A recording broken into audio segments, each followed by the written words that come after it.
तुम्हें मेरे साथ बितानी होगी। मैं सदियों से तुम्हारा इंतजार कर रही हूँ। ये नामुमकिन है। अगर तुमने मेरी बात नहीं मानी तो तुम्हें मरना होगा। तुम इतनी खूबसूरत हो, मैंने आज तक तुम जैसी हसीन लड़की कभी नहीं देखी। तो फिर क्यों तुम जैसी इच्छाधारी नागिन ने मुझे चुना?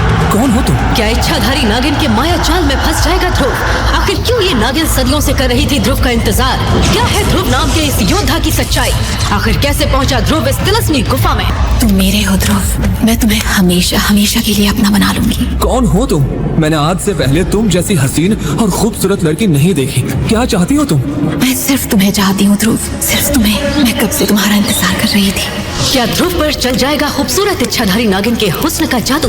क्या ध्रुव इच्छाधारी नागिन के सामने भूल जाएगा अपने बचपन का प्यार? क्या लारा की चुनौती को पूरा करने के लिए ध्रुव मान लेगा इच्छाधारी नागिन की बात? एक तरफ थी मंगेतर लारा तो दूसरी तरफ थी बचपन की साथी इरा, लेकिन इन दोनों के बीच आई एक खूबसूरत इच्छाधारी नागिन। अब किसकी ओर जाएगा ध्रुव? किसे चुनेगा वो अपना साथी? तुम दूर रहना मुझसे। अगर तुमने मेरे करीब आना भी चाहा ना तो मेरे बॉडीगार्ड तुम्हें मार मार कर तुम्हारी चटनी बना देंगे। इतना कहते ही लारा ने अपने हाथों से एक नीली शक्ति को निकाला और ध्रुव को दूर फेंक दिया। लारा, मैं तुम्हारा होने वाला पति हूँ। तुमने मुझ पर हमला किया। पति? काहे का पति? तुम पहले खुद को देखो और फिर मुझे। जिस दिन तुम्हारी शक्तियों ने तुम्हारा साथ छोड़ा उसी दिन से तुम मुझसे दूर हो गए ध्रुव। मार्कस, पृथ्वी से अलग एक ऐसी खूबसूरत दुनिया जहाँ के लोगों के पास जादू तो नहीं लेकिन उससे भी बढ़कर शक्तियों का खजाना था, जिसके जरिए यहाँ हर कोई मार्कस पर अपनी हुकूमत चाहता था। यहाँ जो सबसे शक्तिशाली होता था वो कानून बनाता था और कमजोरों को उस कानून को मानना पड़ता था। मार्कस पर ओहान साम्राज्य सबसे मशहूर और ताकतवर था, जहाँ शौर्य दल के लीडर का बेटा ध्रुव सिर्फ 11 साल की उम्र में सबसे शक्तिशाली योद्धा बन गया था। लेकिन पिछले 3 साल से उसकी शक्तियाँ कहीं खोती जा रही थी, जिस वक्त से हर कोई उसे बेकार और नकारा समझने लगा। यहाँ तक कि उसकी मंगेतर लारा ने भी उसका साथ छोड़ दिया था। लारा भरी सभा में ध्रुव को बेइज्जत करते करते उसके खानदान तक पहुँच गई और ध्रुव के पिता अरेंद्र को देखकर बोली, महाराज अरेंद्र, क्या यही है वो आपका पराक्रमी बेटा? क्या यही है वो चमत्कारी बच्चा जिसकी तारीफें करते आप थकते नहीं थे? लेकिन अफसोस महाराज, मुझे तो ये किसी भी तरह से आपका बेटा नहीं लगता। लारा, अपनी मर्यादा मत भूलो, तुम इस घर की होने वाली बहू हो। इसी बीच वहाँ मौजूद ध्रुव की सबसे अच्छी बचपन की दोस्त इरा लारा को देखते हुए बोली, महाराज, लारा को अपनी खूबसूरती और ताकत का बड़ा घमंड है। दिखावा और जहर दोनों कूट कूट कर भरे हैं इसमें। इसे दूसरों को नीचा दिखाने के सिवा आता ही क्या है? इरा की आवाज सुनते ही लारा ने फटाक से जवाब दिया, मैं तुम्हारे मुंह नहीं लगना चाहती, क्योंकि जिसके ना खानदान का पता है और ना ही खून का, ऐसी बदजात लड़की की लारा के सामने औकात की क्या है? लारा की बेहुदा बातें और उसके मुंह से निकल रहे जहरीले शब्दों को सुनकर ध्रुव चिल्लाकर बोला, लारा बस, बहुत हुआ। आखिर चाहती क्या हो तुम? चिल्लाओ मत। मैं सिर्फ तुम्हारे और मेरे बीच तय किए गए इस बेकार रिश्ते से आजादी चाहती हूँ। मैं ये रिश्ता तोड़ने ही यहाँ आई हूँ। अगर तुम्हारी यही मर्जी है तो ठीक है, मैं तुमसे की शादी करूंगा और फिर ये। खबरदार ध्रुव, तुम इतनी घटिया सोच रखते हो।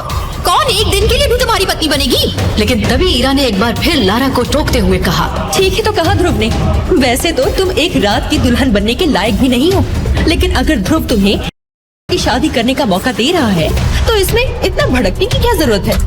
अपनी हद में रहो इरा। हद में तो तू रह लारा। अपनी ताकत का तुझे इतना ही घमंड है तो बाहर आ, देख लेते हैं कौन किस पर भारी पड़ता है। इतना कहते ही दोनों हसीनाएं भिड़ने लगी, लेकिन ध्रुव ने इरा को रुकने का इशारा किया। वहीं लारा इसी मौके की तलाश में थी। उसने ध्रुव की ओर देखते हुए कहा, कब तक औरतों के पीछे छुपते रहोगे ध्रुव? तुम्हारी इन्हीं हरकतों की वजह से मैंने तुमसे ये रिश्ता तोड़ने का मन बनाया है, बस अब और नहीं। इतना कहने के बाद लारा ध्रुव के सामने एक चुनौती रख देती है। ध्रुव, मैं तुम्हें 3 साल देती हूँ।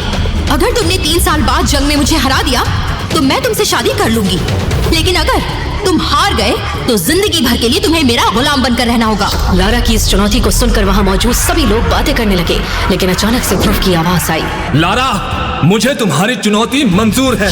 लारा गुस्से में पैर पटकते हुए वहाँ से चली गई। वहाँ मौजूद इरा अंदर ही अंदर इस बात से खुश थी कि लारा जैसी घमंडी लड़की अब ध्रुव की जिंदगी से दूर हो गई थी। दूसरी तरफ ध्रुव अब अपनी हर हार का जवाब ढूंढना चाहता था। वो रात के अंधेरे में चला जा रहा था। उसकी आंखों में आंसू, दिल में गुस्सा और दिमाग में सवाल थे।